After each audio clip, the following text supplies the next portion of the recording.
My name is Renee Ventrice, and I like to call myself a pairing professional.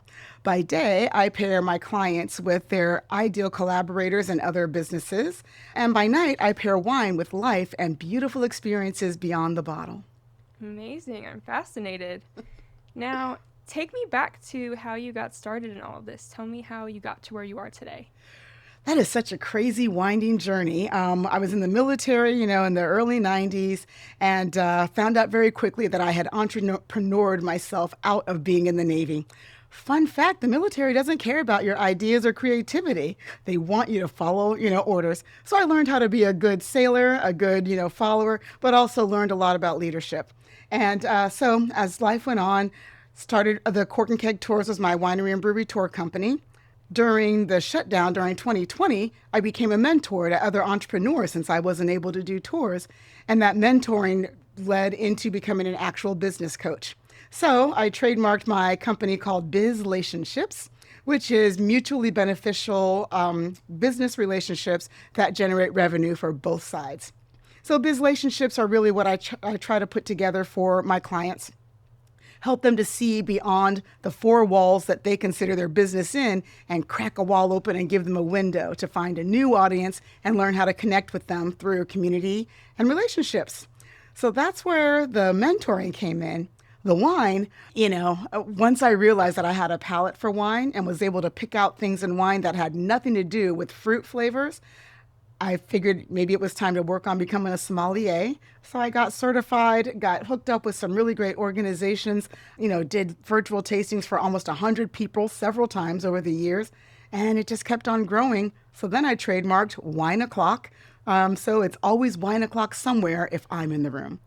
Oh my goodness, I love that. That sounds like so much fun. It really is. I love being able to make I love monetizing my passions, right? And I've always done it. I didn't realize that I was doing it. Like when I became a cheerleading coach, it was because I always wanted to become a choreographer.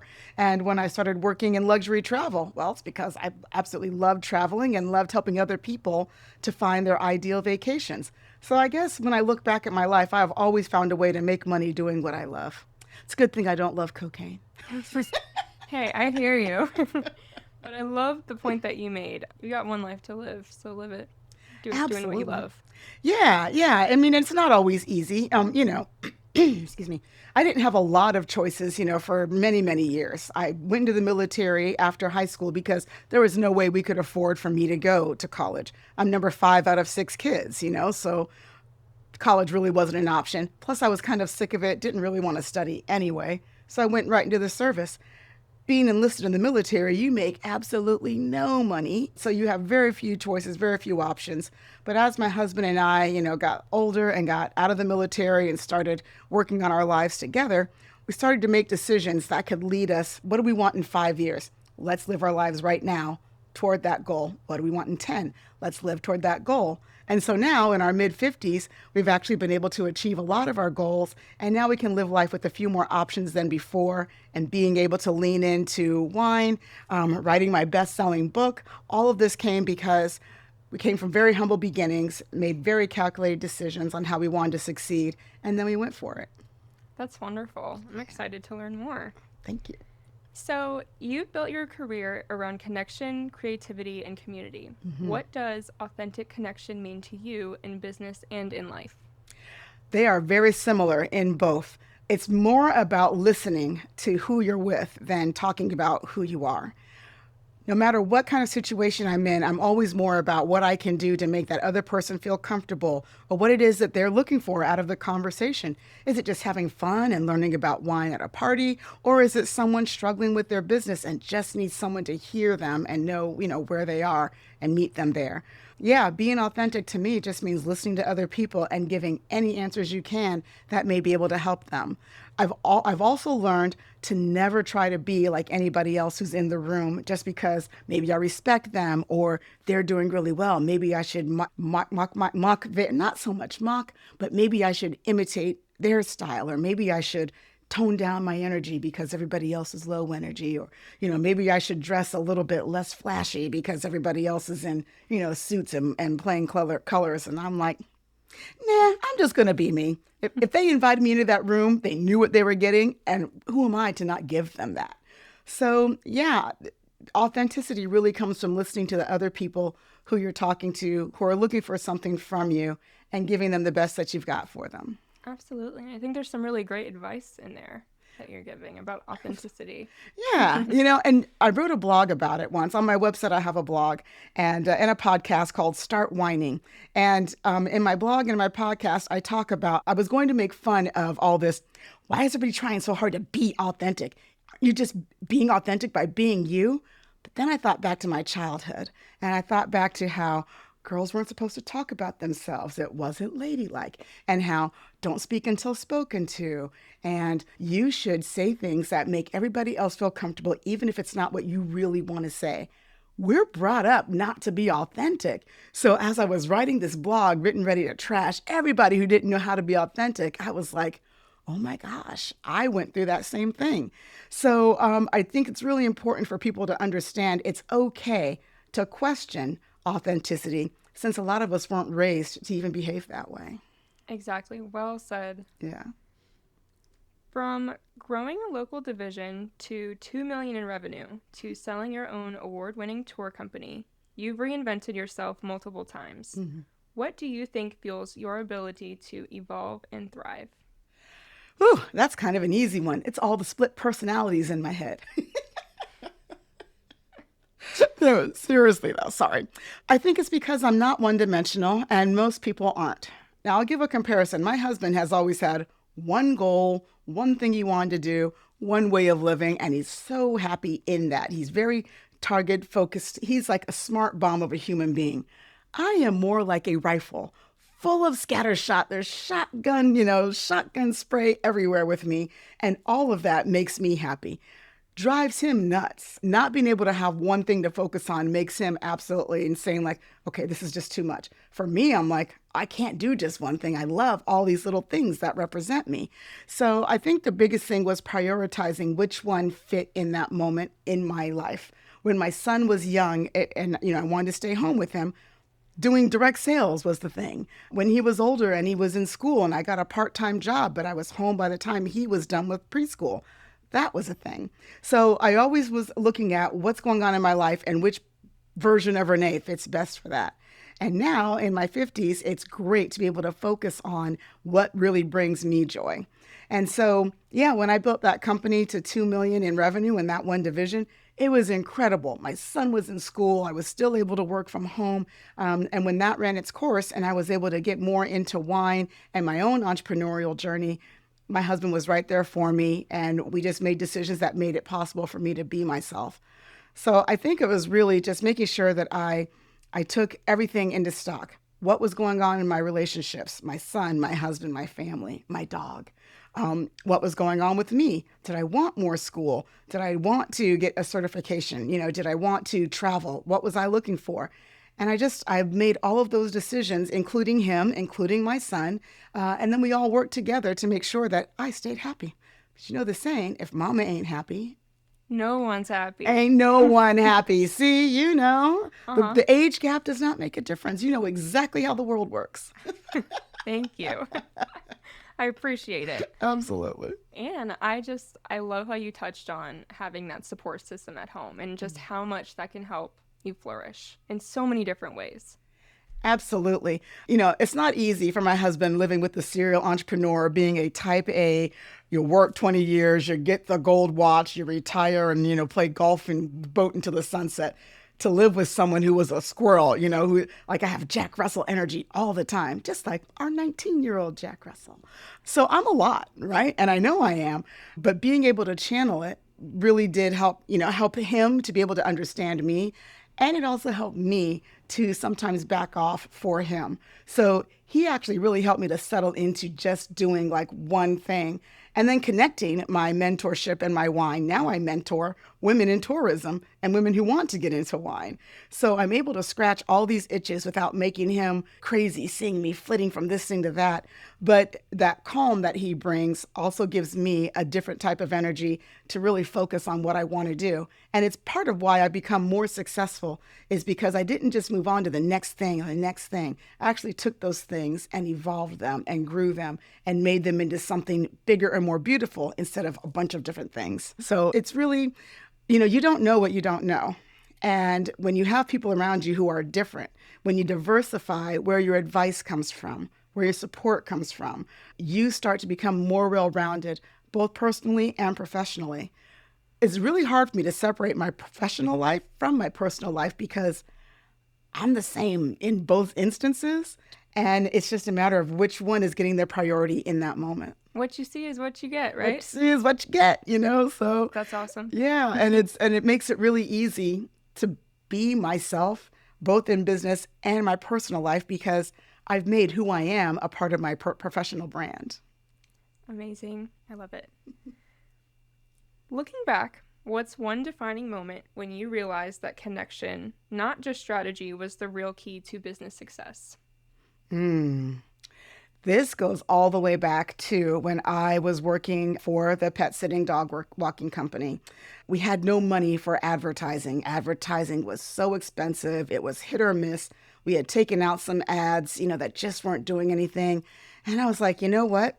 I'm just going to get out there in the community. So I started driving around our grooming vans when they weren't full of dogs. I would drive them around. I would park them in the parking lot, not too far out, but a little bit in. And I would pretend to be in there trying to straighten something up or cleaning something. Invariably, every time someone would come up and say, "Oh, is that a mobile dog groomer van? I have a dog. I would love for someone to come to my house." And I was like, "Oh, this old thing, yeah, it's a Mercedes. Yeah, we come to your house and we bring it. Here's a card, or better yet, tell me what kind of dog you have. I can tell you when we have openings. Does Fluffy need a groom right now?" So I decided instead of a static ad, I would get out there in front of people, let them see what we have, and attract them. I applied the exact same philosophy to when I owned the winery and brewery tour company. Drove that van to the supermarket, to wherever, had music playing, had the lights going, did it when the sun was going down so people could see the lights and be like, "What's going on? Is there a DJ back there?" And so I would always just attract people. My husband called me a flame the other day. He's like, "You just attract all these moths." I'm like, "Maybe so, I don't know." But he's like, you bring people into your universe. And I'm like, "Yeah, I guess I kind of do." So that's exactly what it was. That's when I knew that connecting with people really did work more than just running an ad or handing out business cards. I don't even have business cards anymore. I hand up my bookmarks for my book. Somebody wants to talk about the other things I do in business. I've got a QR code saved on my phone. I'm like, "You want to connect? Here's how." So they come to me. I give them what they're looking for. And sometimes I even get paid for it. Hey, that's awesome. It's really just a human experience. Yeah, absolutely. And what I do are things that do bring joy and make people happy. So it really does make a difference to me that they see that I'm joyful as I do it. So if I'm not in a great mood, I'm not going out and trying to connect. I'm not going to fake it. I can't put on a smile. They come easily, naturally enough. I'm definitely not going to try and force one. It just doesn't work. So I tell that to my clients all the time. If you have a day where you just can't get up and network, you're just not feeling it, take that day as a CEO day, where now you're working on your business instead of in your business. You can still get things done, but without having to go out and force yourself to be something that you're not feeling. Words of the wise. Words of the wise. Absolutely. Learn the hard way. Absolutely. How do you bring fun and authenticity into leadership while still driving serious business results? That's such a good question. No one's ever asked me that. So, for example, I have an event coming up next week where it is a corporate event. And I said to them, "Do people want to learn about KPIs and cross promotions from a slide or from sipping from a bottle of wine?" And they're like, "Tell me more." So I said, I can give the different roles in your company personalities, where I say, for example, this is why you need to listen to your CTO. They are like the Cabernet Franc of your business.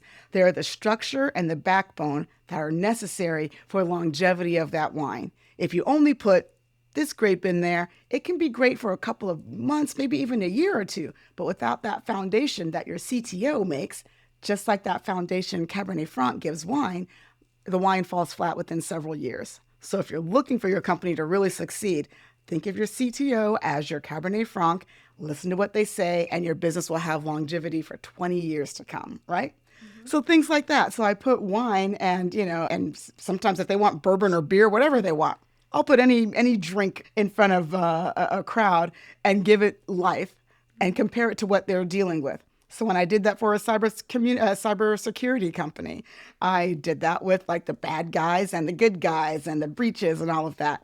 When I did it for Salesforce, we talked a lot about how those client connections are far better. And we talk about how they're like a blend in wine, right? So there's a lot of fun ways to do that. The best way for me to do it is to understand who I'm talking to and what their mission is at the end of hiring me for an event. What do you want people to get out of it? Do you want them to feel more connected to different things in work? Or do you just want them to have fun? If you just want them to have fun, then I will give them their personalities. Gonna find out who the Chardonnay in the room is. If you don't think it's you, it's probably you, right? So things like that. I make it conversational. I don't give speeches. I open conversations. I open the floor. And just because, just naturally, in our house, we like to say ball busting is our love language.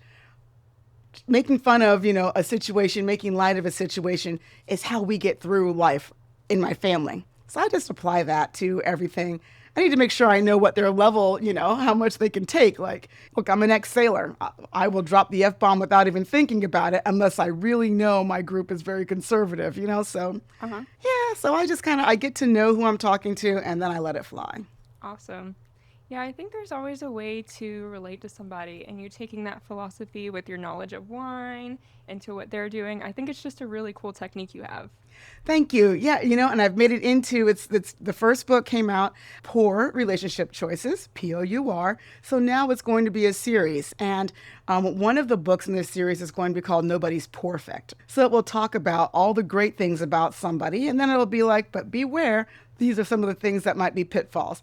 I can use astrology for it, the color codes, all these different things. But all the imperfections that we have make us the actual perfect person. So, yeah, that's something that's just it's got such a natural flow. It just keeps on happening and keeps on happening. Sometimes it gets emotional, though. We were at a family reunion a couple weeks ago, and I hope I can tell this without tearing up because it was just so cute. I was talking to the fiance of one of my nephews. And she wanted me to tell her what her wine personality was. And I was like, oh, I think you're kind of a Pinot Grigio today. You've been just so light and your conversation's been great. You've been really easy to get along with, just like a Pinot Grigio. And she said, oh, thank you so much. I love Pinot Grigio. What's my fiance? What's Brandon, your nephew? And I looked at my nephew and immediately I started tearing up because he's such a great kid. He's in his 40s and I'm calling him a kid, but such a great kid with a great son. And he comes from a fantastic brother of mine who happens to be one of my favorite humans on earth. His son represents so many of the good things that are in my brother, so many of the good things that are in my father. And his son represents so many great things from all of them. Port wine is made in that way with the best from different generations of wine all into one bottle. And so I don't have a chapter in the book yet for that, but the next book is probably going to lead with that. Sounds like a perfect family, if I do say so myself. It was an imperfect family with a perfect definition of my nephew, yes. Amazing. So yeah, those things just really, I've always thought differently. I've been writing since I was 7. I've never done things the regular way. In fact, my sister, at the family reunion, I was doing a speaking event, and my sister opened it for me. She was introduced me, and she said when we were young, we all would take pictures out of a coloring book. We would each get a page, just couldn't afford all of us to have our own, so we would tear pages out, crayons in the middle. Everybody else is coloring, on their page. They could always tell mine because mine would have the picture in the middle and only coloring outside of the areas that weren't the characters. So my character was completely blank and everything around it was all the colors. I didn't even realize I did that until she said it just a few weeks ago. That is too good. Yep, I just am who I am. I've just evolved. Now it's wine instead of Kool-Aid and juice boxes. Hey, that's where it's at. So you often talk about turning reviews into referrals into revenue. Mm-hmm. Why is leveraging reputation the most underused growth tool in business today? Because it takes the most time, it takes the most effort, and it makes the person who that brand represents have to put themselves into it. You can't give a marketing agency that type of power and control because they aren't going to actually capture you. They can capture your brand, absolutely. But if you are a big part of your brand, and if your relationships, either with the community or others, are what drives your business, you don't have a choice but to use relationship and community to build your business. I'm big on, alliteration. So conversations convert to currency. Community connections convert to currency. You have to really look at the fact that the people who are buying from you are also people who are telling others to buy from you. So I'm not looking at a transaction even when I'm doing a podcast like this. I'm not looking at this podcast of me just getting to talk on the podcast for one of my favorite dresses and hopefully people watch it. Absolutely not. This is a lead magnet. I will be breaking it up. I will be showing it to people. I will be making sure that they understand, listen, this is what we have in our community that can help to spread your brand. You should get one of these as well so that you can also show an elevated version of yourself on film, right? So it's never just about the one-to-one. And as soon as I figured that out, probably, 20 years ago in business, I knew that connecting through relationships and community were it. Philanthropy is another good one. When you can come together around a cause, you find other people with a lot of your same values and the same things that are important to them. Suddenly, you have a whole community, within your philanthropy and your philanthropic businesses, and now you can do good together while you're also, able to, fill your own pockets, which you can use to help support the charity. Yeah, it's a no-brainer to me to leverage philanthropy, community, and relationships.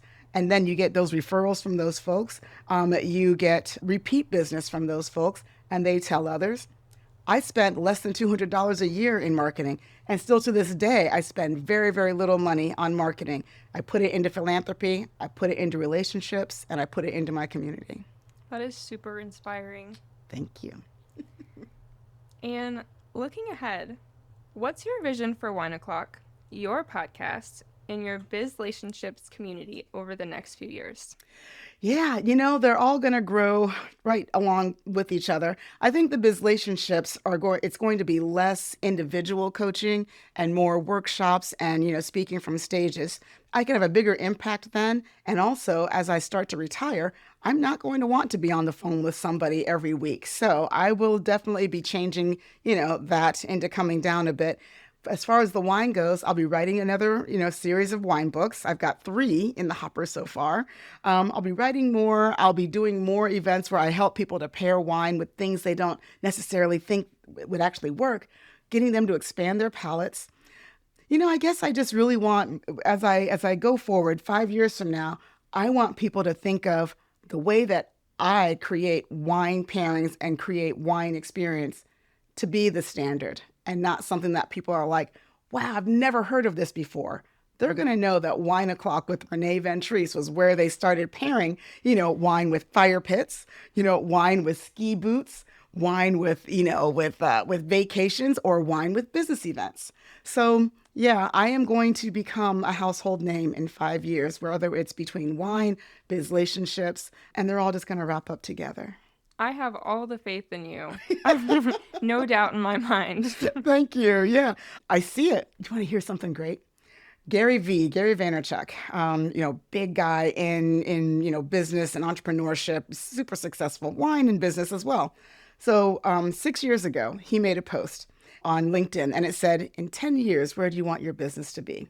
And so I answered that post 6 years ago, and I said, I want to have written a book. I want to have started and sold a successful company, and I want to make a difference in people's lives. And it popped up in my feed 2 weeks ago, and I was like, I'm 5 years ahead of schedule. Gary V, look what I've done. So hopefully he reaches out to me and is like, let's talk to this woman about getting your goals 5 years ahead and actually visualizing it back in 2019. And I've already done some of those things. Well, okay, I've done them all, but now I'm going to do even more. But to see that in writing, that I said that 6 years ago, I was floored. I was completely flabbergasted. That is just a magical full circle moment. It really was. Oh, I cried, and I was about to go on stage, and I was like, oh my God, I should never have been looking at LinkedIn before I came on stage. So I led with it. I'm like, okay, guys, this is not what I planned to say, but you have to hear this. And then it just kicked off the whole thing, and it was amazing. And people really did talk about whatever I say right now, I hope I get a chance to see it, again in 6 years. And I said, set an alarm. Put an alarm on your clock that's going to go off 6 years from today with what your goal is. I'll wait. And in 6 years, that alarm is going to go off. Even if you change phones, hopefully it goes with you, but that alarm is going to go off. You're going to read it. See if you don't manifest it from today going forward. That's amazing. Really, really cool. Such an awesome philosophy to live by. I agree. And I really do live by it. I live by balance, but balance doesn't mean things are equal. It's just like the difference between equality and equity. Equity means you give what needs to what needs it, right? So if I'm full, I don't need any food, and this person over here is hungry, equal means we both get the same size piece of cake. Equity means this person gets a bigger piece because they're hungry and I'm good, right? And so that's what I do with my life. My son lives in Nashville now. As hard as it is to let go, he doesn't need me momming, smothering him as much as I would have when he was 16, 17. So I can pull back on that, and I can lean more into my dog who is 19 and does need more of that. And I can also break a little off for my husband, who now it's just the two of us. And I know that sometimes his job is stressful. He needs me more. So I don't treat them all equally. I give each of them as much of me as they need, but I also make sure I take plenty for myself. Kind of lean on each other, right? Absolutely. My self-care helps me to be better for them, and they understand that about me too. So they know if they hear that bathwater running, they're not going to hear from me for at least 90 minutes. Right. I'm a firm believer that you have to help yourself first before you can help others. Put your mask on first before you put someone else's on, from the airlines on down. Yeah. It's absolutely true. And I have a very bad habit of not doing that. So something people never believe about me is that I do suffer from depression. And depression isn't about being happy or sad. It's literally an imbalance, excuse me, where chemically you start to get the blues for no reason whatsoever. It can happen in the middle of a vacation to Italy, or it can happen in 2020 when the world was going to hell. And so one of the signs that I am about to crash is I start putting on everyone else's mask, and my mask isn't on. I will go out and do a fundraiser for veterans moving forward. I will look for gifts for my son and give him advice. I will try and do all these sweet things for my husband. And when he sees all that, he's like, hey, you need to put your mask on. And I'll be like, I know. And so I do. And then I'm so much better. So that vulnerability of bringing other people in around you to know when you might be the one who's always giving, but they need to recognize when that's a sign of bad things to come for you and be there for you. But we have to be vulnerable enough to let them in. For sure. Doing that has changed everything. My family is so in lockstep with who I am and understand me so well. It's not that everything is perfect, because perfection is only for lasagna and dogs. Everything else has flaws. But we know how to work with each other. We know how to support each other. We know when to say we're sorry. We know when to say thank you. And we know when to say, get out of my face. Well said. I couldn't have said it better. It's all true. As we wrap up, is there anything you'd like to add that I haven't touched on today? You've really done a great job of covering all the things. I think the biggest thing I'd love for people to understand is, I have been married for 32 years. In the book, my husband is not the toxic ex chapter. He is the love at first sip. And in those 32 years, we have gone from, scraping under our car seats for change to, split a Coke, to now being able to take these wonderful vacations because we planned for them and we move together in the same direction. So I think I just would want everyone to understand that growth doesn't happen in its own silo. Even if you are alone, you might not have, a partner in your life. You might not have children, but you have friends, you have people who care about you, and you need to let them be a part of your journey. They may disappoint you. You may be hurt. It still helps you to grow. We learn more from our bad bosses than we do from our good ones, right? I learned how to be a mom from watching mothers who I was like, I will never do that to my child, right? The good stuff came naturally. The other stuff, I was like, be careful, don't do these. So I just want everyone to know there are people out there who really do support you, want to see you succeed. Blank out all the noise of all the people who love to see you struggle, but are silent when you have success. Put them off to the side and thank them for reminding you of your value, and you will never fail. I love it. Thank you. That's just That's amazing. Thank you so much, Renee, for joining me on the podcast today. It was a pleasure to hear your story and to have you on. Thank you so much for having me. I appreciate it.